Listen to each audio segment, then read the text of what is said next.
everyone, it's JustLatasha and we are doing Emmys 2021 nominations right now.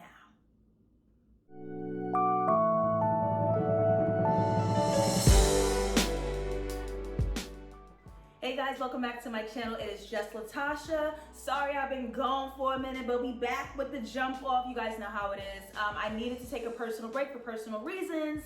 If you guys have been keeping up with me on social media, JustLatasha on Instagram, JustLatasha404 on Twitter, you guys would have seen why. I lost a dear friend of mine. Rest in peace to Aisha K. Faines.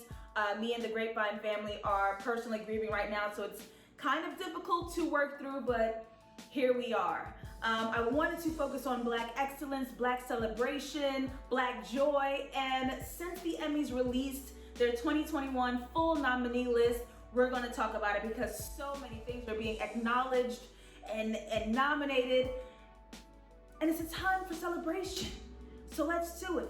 Before we move on, please go ahead and subscribe to this channel where I talk about movies, TV, and Blackness all day. Start this video by giving it a thumbs up, and of course, become a patron. I go live twice a month over on patreon.com/JustLatasha for exclusive dissections. Last week, on the 11th, I had the king of reads himself, Justin J, join me live for the breakdown of how Stella got a groove back. We did 90s, we did Black, we did love, we did sexiness. So y'all missed a good time if you wasn't a patron, baby. I don't know what else to tell you. You are missing out if you are not a patron. Fix that right now, here and today. Okay, baby, let's not waste any time. Let's go down the nominees for the Emmy 2021. You see me scratching my head because it looked. I keep it real and I keep it funky, okay? We gotta do it how we do. I'm super excited. Outstanding drama series. We are talking Bridgerton. Now, I didn't watch the series, but that Gene boy, little biracial bae, fine as hell. Okay, fine as hell. And something happened in his career, or he's super intentional about where specifically he wants to go, that he totally denied doing a season 2. But Shonda Rhimes, hats off to the showrunner god herself, did Bridgerton. It's an adaptation of a book. I also dissected the pilot. If you guys look through my channel, you guys can watch that as well. And he is not doing season 2. He signed off. So the series itself didn't quite catch me. I'm sure many of you loved it. Obviously, it's nominated for an Emmy. Blackness, baby, it's Blackness. Of course, Lovecraft Country. I mean, come on. What a perfect series to have been able to dive into the thick of it, right into the thick of quarantine. I mean, really, like, let's be honest. It gave us sci-fi, alien, Black history, Black magic, and I get it. A lot of people got to think pieces and a lot of people be mad at certain parts or whatever. There's no right answer to balance the traumatic history that lies in Blackness in America and try to mix that with futurism, Afrofuturism, magic, sci-fi technology, and we had a Black Shoggoth. Shannon, showrunner, head writer, called it a Bloggoth, a Black Shoggoth. I called it something else. She acknowledged that it was funny, but that's not the name she's going to use. It also happened on Twitter. This is why you need to follow me. Lovecraft Country moved me. I can't even get started on the I Am episode, but I did an interview speaking specifically about that episode with a wonderful Australian outlet, so I'll leave the link in the description box so you guys can go ahead and read that. But Lovecraft Country changed me. Also nominated for Outstanding Drama Series, Pose. We moving too slow. We were been supposed to see Black trans people, Black trans humans leading their own stories and being in these categories and being acknowledged. What is taking y'all so long? Pose, come on. Moving.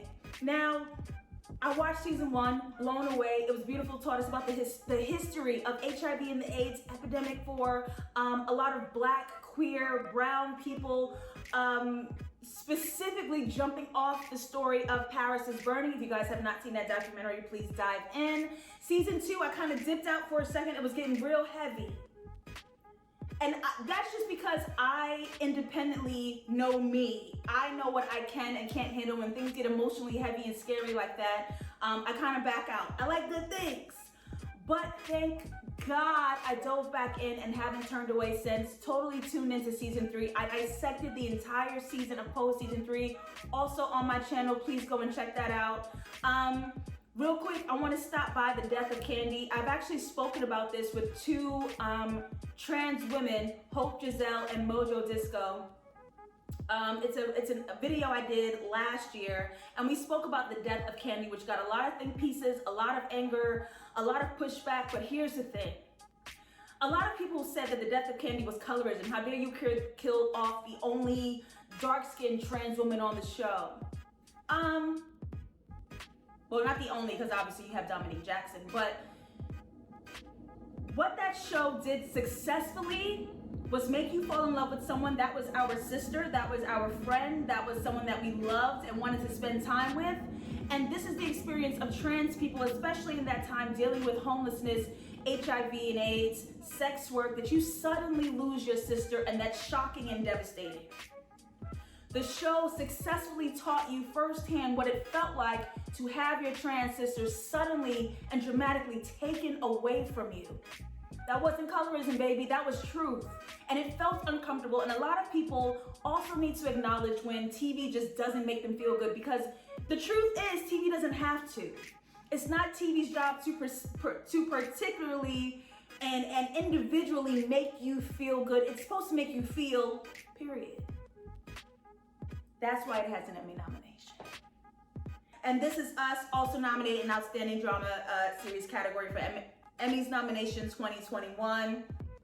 I haven't watched it. Sorry, I don't watch it. I don't like, if you're gonna give me drama, it gotta be mixed with something else. It has to be drama comedy. It has to be drama sci-fi. It has to be heartbroken black folk. I'm cool. You know what I mean? Like, I'm cool. This category right here, Outstanding Lead Actor in a Drama, please. Regé-Jean Page, Bridgerton. Sterling K. Brown, This Is Us. Billy Porter, come on, Billy Porter, Pose. Jonathan Majors, the civil rights king himself, my God. And other people from Perry Mason and The Crown. But look, 1, 2, 3, 4 black men as lead actor in a drama series. 4, baby. Sweeping. We're rooting for everybody black. Sorry to tell you, we're rooting for everybody black. Jonathan Majors. I'm ecstatic that Lovecraft Country was his breakout role. But you guys have not seen or spoken about Last Black Man in San Francisco, where Jonathan Majors played the hell out of that role. I also dissected it. You can also find it on patreon.com/JustLatasha, the full dissection of Last Black Man in San Francisco. A story about black brotherhood, black manhood, and gentrification from black neighborhoods to white gentrification in San Francisco. Brilliant film. Brilliant. And Jonathan Majors was the brilliant supporting actor who didn't say much, but held that story on his back, okay? So don't pop out here, Jonathan Majors, with a white t-shirt and abs now. I bet you won't do it again. Sterling K. Brown, brilliant. Real quick, I met him very quickly at a film premiere I could not get into, only because I was late. Don't do me. I arrived too late to get in. Doors were shut, closed, slam closed. The movie had already started. But I yelled something ignorant at him. Because that's just me. Like, that's just what I do. And so I think he was walking by, and I was like, okay now. Like, I said something stupid. I don't know. And that's all he needed. He came over and was like, oh wait, hold up, because I know y'all ain't yelling at me like that. And he came over and introduced himself and shook me and my girl's hands. And he's beautiful. Beautiful. His acting is moving. He has this subtle intellectual groundedness to him, something very gentle but loving but sturdy. He's giving you man, he's giving you strong, healthy black man, okay? But there's something really gentle. It's like an ocean. I can't describe it. You guys know it when you see it, okay? So Cleaning House. Let's see who we got here. Outstanding lead actress in a drama. We have Uzo Aduba in Treatment. I started to watch, little heavy. I didn't keep up with it. That's me. That's my individual. See, what I don't do is I don't say this show was whack and do think pieces and drag it on Twitter. I say, not for me, I'm gonna opt out. That's all you have to do. Huh? That's all you have to do. I promise. It's okay. Elizabeth Moss, actually, I do gotta stand in The Handmaid's Tale. Elizabeth Moss is actually one of my favorites, and I just have to say that. Whatever character she's given, whatever product she's giving, she gives highs and lows so easily, and she can easily find her way through it. She gives tense, suspense, fear, and she gives joy, lovely, like whatever you need, Elizabeth Moss got, okay? Handmaid's Tale is such a moving story. It's giving white women in slavery. We love it, okay? Because it's y'all turn, if we're being frank. Journey Smollett, stop. Journey, I've been watching her since I was a child. I have been watching her since I was a child on Full House, and I knew I loved her. She had a show with all her brothers and sisters in the house doing something sitcom, taking care of each other because their parents weren't around for some traumatic reason. But the show was brilliant, and me and my mom watched it all the time. And then I've watched her in Eve's Bayou, also dissected that on patreon.com/JustLatasha. What she did in Eve's Bayou as a child. Stop playing with her. So when she pops out as a full adult in Lovecraft Country, I'm watching my sister do a sex scene, but wow. She was also in Underground, another show by Misha Green, and the streets miss it. That's the word on the street is that the streets miss Underground. It was canceled too soon. Lovecraft Country limited series. We really wanted that season 2 with or without Tick. It could have happened. But at the end of the day, we trust you, Miss Misha Green. We trust you.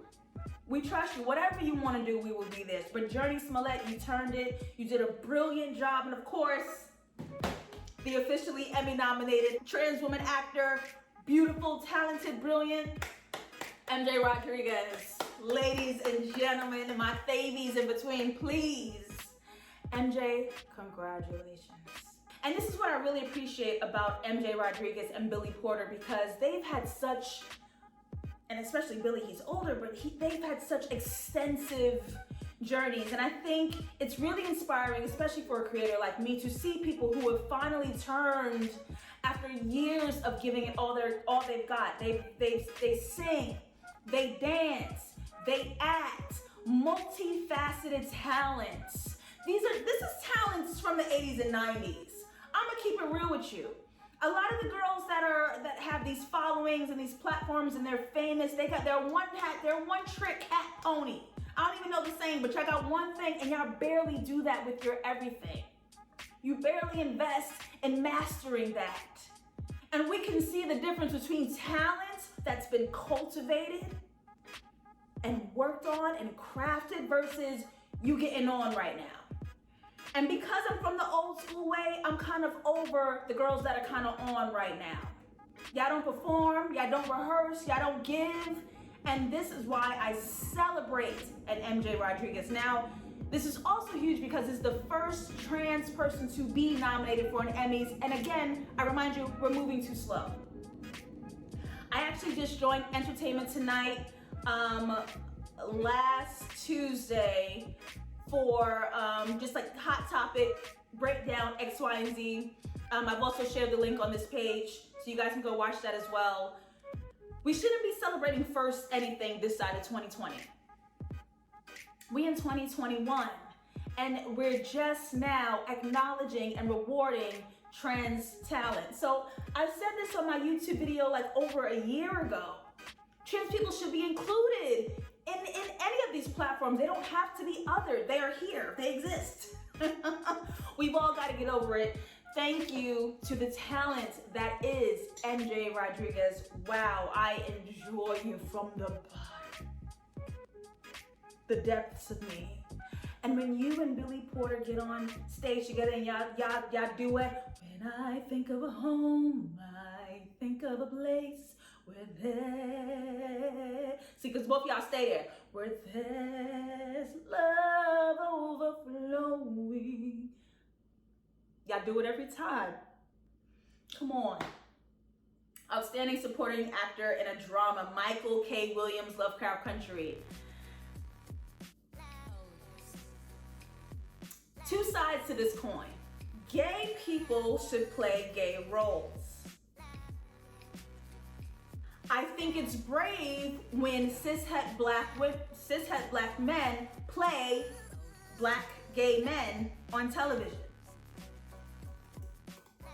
And here's why. Black male masculinity is so tightly confined and so tightly wound in itself that it imposes its own limitations. They're not allowed to be anything outside of what the traditional definitions and identity of masculinity entails. And if and when black men step outside of that box, their community will attack and ostracize them. Michael K. Williams coming straight off, not straight off, but like coming off the back of Oz, where a lot of black people knew him and his work, to play a character like he did in Lovecraft Country is iconic. Two sides of a coin, right? Because not only did he just kind of play a gay character and we never seen him interact because maybe the man himself, Michael K. Williams, was uncomfortable, he went there. Loving a man, having sex with a man, being intimate with a man, kissing a man, dancing full on in a ball and releasing himself in his sexuality. To see that on screen, iconic. An actor, ladies and gentlemen.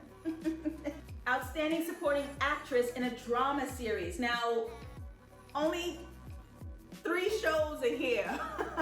The Crown, Handmaid's Tale, and of course, Lovecraft Country. But Lovecraft Country is the only nomination in this category. The Crown and Handmaid's Tale are nominated 3 other times with 3 other supporting actresses.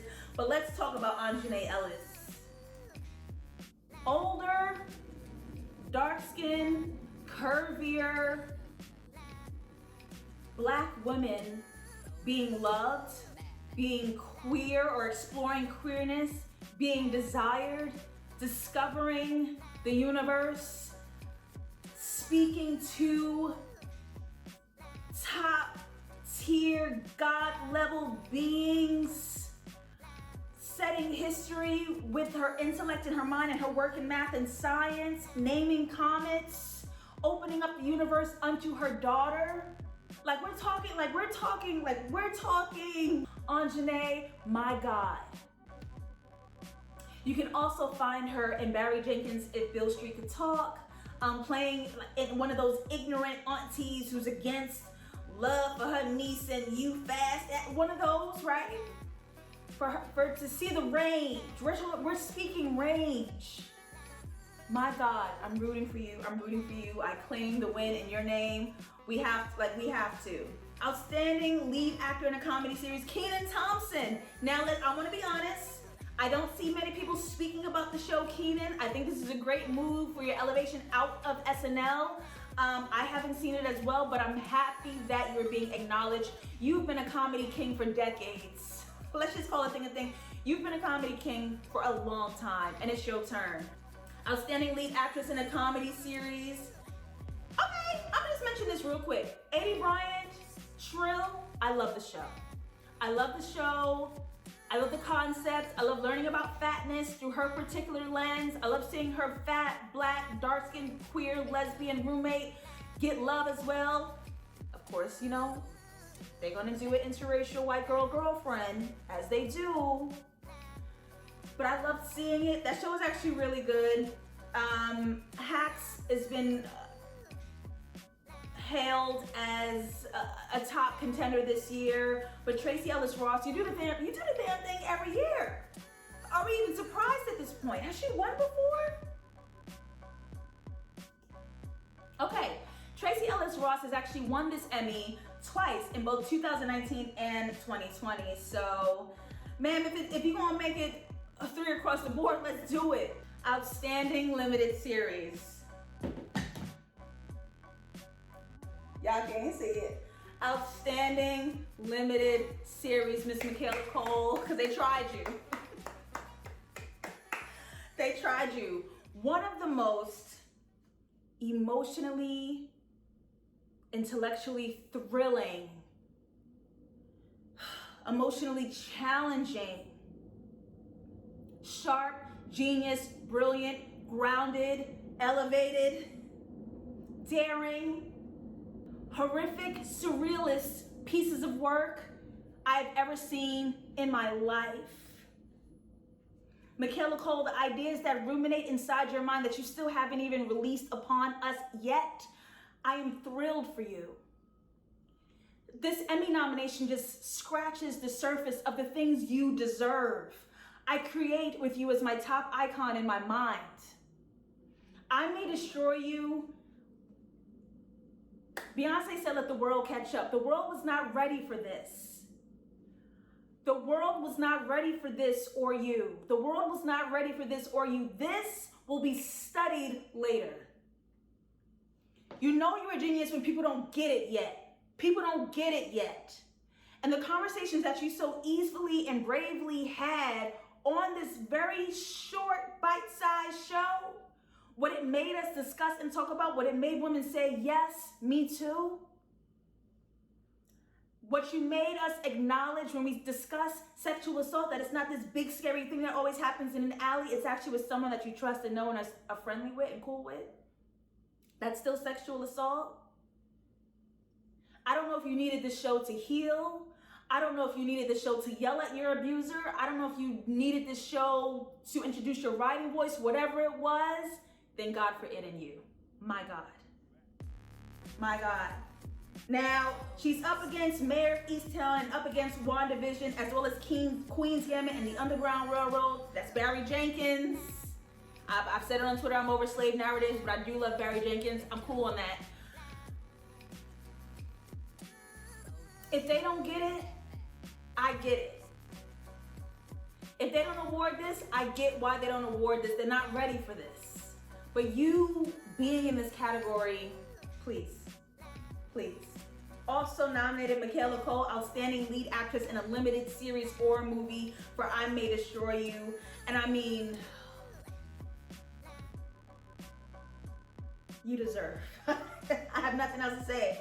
You deserve. Up also against Elizabeth Olsen in WandaVision, who I thoroughly enjoyed as an actor, which show WandaVision I thoroughly enjoyed. Dissected the entire season on this YouTube channel and some episodes on Patreon if you guys want to watch. Also against Cynthia Erivo for Genius Aretha.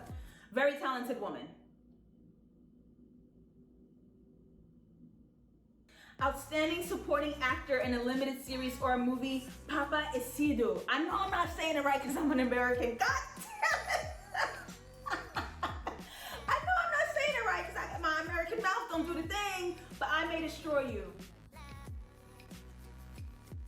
To see what assault looks like for Black gay men and how the system that helped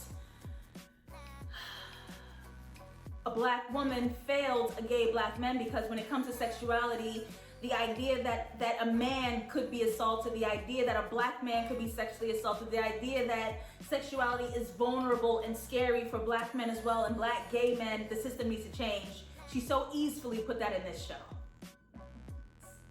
I can't. And your birth is my birth, your death is my death. The blood is the lie. The blood don't lie. Outstanding Guest Actor in a Drama Series, Courtney B. Vance for Lovecraft Country. I don't know if I have time.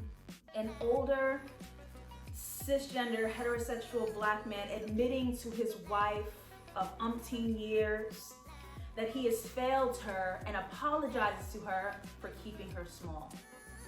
And an older Black man who loves to feed his mind with information and fantasy and stories and allows his generation to be themselves and leads them, ushers them into adventure.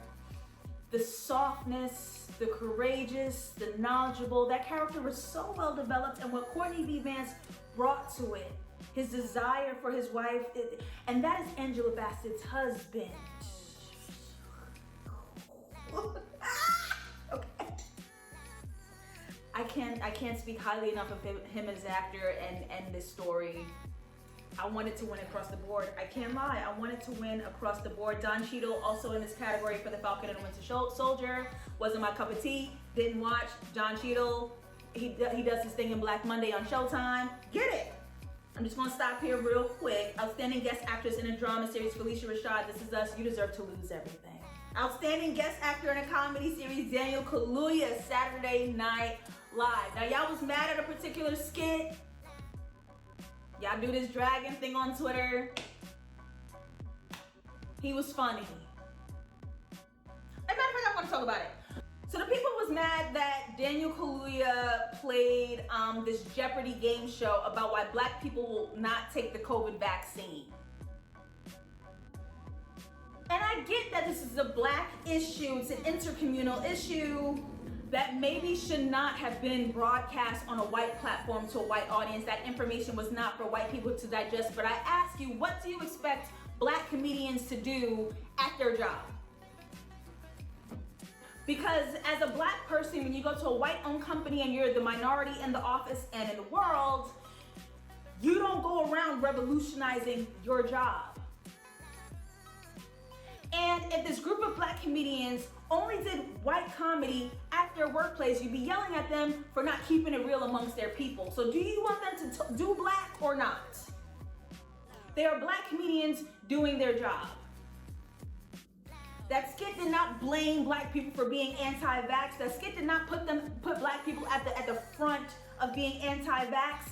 The skit was particularly speaking of our very real black experiences. You ask your aunties and uncles and friends, I ain't taking no vax. There are full black nurses forging their paperwork to appear as vaccinated, and they will go and work with patients who need help, and the nurses are unvaccinated. Like, these are real conversations. So we're not allowed to be black in front of white people, but then again, if we're hiding our blackness from white people, we scared and we need to rise.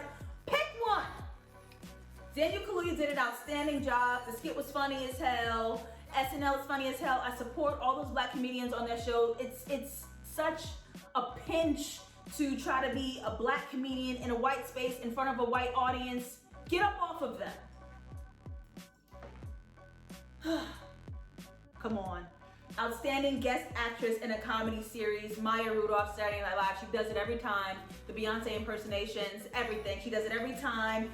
Issa Rae, a black lady sketch show, which is nominated in this category twice, along with Yvette Nicole Brown. Black Lady Sketch Show has 5 nominations across the Emmys board, which I think they are confirmed for season 3. They just finished season 2. From the sketches that I did see from season 2, elevated from season 1. They're only getting better with their comedy, with their skill, with their chemistry. They're only getting better.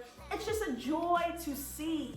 It's just a joy to see. I stand Issa Rae so much. I can't speak about her anymore. I've given her my all. She is my creative god. Like, I really can't. Outstanding variety sketch series, Black Lady Sketch Show, Saturday Night Live. Black Lady Sketch Show, Saturday Night Live. Do you know how incredible it is for a new black woman-led sketch series to be paired with the juggernaut that is Saturday Night Live? I don't think you guys get it. Saturday Night Live has been on TV since the 70s. Has it been 50 years? 40 to 50 years? Do you see what I mean? They just did 2 seasons. They're the only 2 in this category. Shout out to Astronomy Club as well on Netflix, which also deserves some accolades. That was funny as hell, and I wish they got a season 2. But black people are doing the damn thing. Stay tuned for my sketch comedy, JustLatasha's Interactions, coming to you later this year. We are wrapping production. I cannot wait. I can't wait to sit amongst these juggernauts. I can't wait to sit amongst these juggernauts. I really can't. And last but not least, for Outstanding Competition Program and Outstanding Host for a Reality or Reality Competition Program, RuPaul of RuPaul's Drag Race.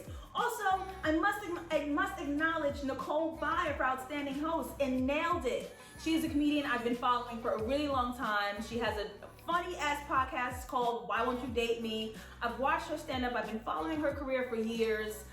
Comedy is something that I love and that I'm passionate about, that I've been really studying for years. So to see Nicole Byer be an Emmy nominated comedian and host as a fat black woman, bitch, go on and do it. That was my Emmys wrap up. Let me know your comments. Who are you rooting for to win? Who are you rooting for to lose? And what do you think about the shows that are in the categories? Leave it all in the comments below. Thank you guys for being here. Do not leave without giving this video a thumbs up. Subscribe to the channel, and of course, become a Patreon Patreon.com/JustLatasha. I am on Instagram, JustLatasha, and I am on Twitter, JustLatasha404. I love you.